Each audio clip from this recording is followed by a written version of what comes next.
In the vast, unforgiving wilderness of northern Canada, where the tundra stretches endlessly and the wind carves its icy whispers into the land, there exists a mystery so chilling, so profoundly unsettling, that it has remained one of the most perplexing and debated tales of the 20th century. It is a tale whispered among trappers, murmured in the flickering light of campfires, a legend that continues to send shivers down the spines of those who dare to recall it. The story unfolds in the bitter cold of November 1930. In a remote region near Lake Angikuni, an isolated body of water nestled within the vast Canadian wilderness. Here, amid the snow-laden forests and frozen rivers, a seasoned fur trapper by the name of Joe Labelle made his way through the treacherous landscape, his breath curling into frost as he trudged toward an Inuit village he had visited many times before. Labelle was no stranger to these lands, nor to the resilience of the Inuit people who called them home.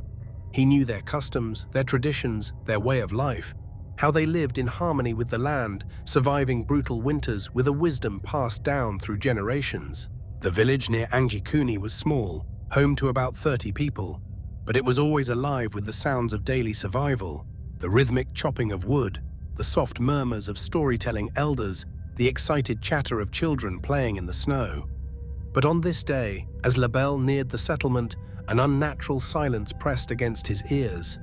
No smoke curled from chimneys, no dogs barked in warning at his approach, no voices rose from within the huts. The village, it seemed, had been swallowed by an eerie stillness, as if the land itself had drawn a breath and held it. Something was wrong. Labelle moved forward cautiously, his boots crunching through the packed snow, the only sound in the oppressive quiet. The wind, usually a constant force in the Arctic, had died down, leaving only the soft rustling of frost-covered branches.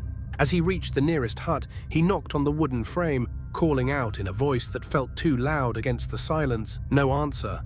He knocked again. Still nothing. With growing unease, he pushed open the door and stepped inside. The interior was as it should have been, yet something was deeply, unsettlingly amiss. Personal belongings were left undisturbed, fur-lined coats hung on pegs. Bowls of food sat untouched, long frozen, a rifle leaned against the wall, its owner nowhere to be found. In another hut, a half-sewn piece of caribou hide lay abandoned, the needle still threaded, as if the person working on it had simply vanished mid-stitch. Moving from hut to hut, Labelle found the same perplexing scene, repeated over and over. Homes abandoned in an instant, with no sign of struggle, no indication of where the villagers might have gone. It was as if the entire population had stepped out momentarily and never returned. Outside, the mystery deepened. Near the edge of the village, Labelle discovered a cluster of sled dogs, essential to Inuit survival. Lying motionless in the snow, their gaunt bodies, stiff with frost, told a tragic tale. They had not been set free, nor had they tried to break their restraints. They had simply been left behind, tethered and abandoned, left to starve in the unforgiving Arctic cold. Nearby, Labelle noticed something even more disturbing. The village's burial ground had been tampered with. Several graves had been opened. But curiously, the surrounding snow was undisturbed, as if whatever had happened had occurred from beneath the ground, or by forces unseen. Fear now gripped Labelle. He was a man hardened by the wilderness, accustomed to danger and hardship, but this was beyond his understanding. His gut told him to leave, to put as much distance between himself and this haunted place as possible. Without wasting another moment, he turned and made his way to the nearest telegraph station, miles away, where he sent an urgent message to the Royal Canadian Mounted Police. The police, upon receiving Labelle's report, wasted no time. A team was dispatched, traveling swiftly across the frozen landscape to reach the site of the mysterious disappearance. When they arrived, they confirmed Labelle's account. The village was empty, with no signs of struggle or violence.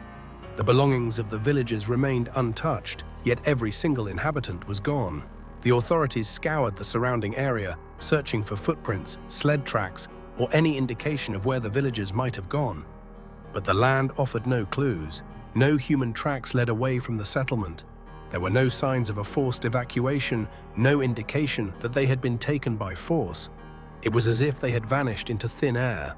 Stranger still, reports began to surface of strange lights in the sky around the time of the disappearance. Several trappers in the region claimed to have witnessed pulsing blue lights moving erratically, darting through the night like living things, defying explanation. Some likened them to the aurora borealis, but those familiar with the northern lights knew these were different, more purposeful, more unnatural. As news of the incident spread, theories began to emerge. Some suggested that the villagers had succumbed to mass hysteria, fleeing into the wilderness in a state of panic. But why would they leave behind their weapons, their food, their dogs? Everything they needed to survive. Others speculated that they had fallen victim to an unknown Arctic predator, perhaps a previously undiscovered species lurking in the remote reaches of the north. Then there were the more fantastical explanations. Some believed that the villagers had been taken by spirits, by forces beyond human comprehension, or even by something extraterrestrial. The strange lights in the sky fueled speculation that this was no ordinary disappearance, that something otherworldly had come to Lake Angikuni that fateful night. But as time passed, the story began to fade. Skeptics, including some within the Royal Canadian Mounted Police itself, dismissed it as an urban legend. Investigations into historical records revealed no official documentation of the case, leading some to believe it was a fabrication, a story that had grown with each retelling. Brian Dunning, a journalist from the Skeptoid podcast, traced the tale to a 1930 newspaper article by writer Emmett Kelleher, known for his exaggerated reports. And yet, despite the skepticism, the legend persists.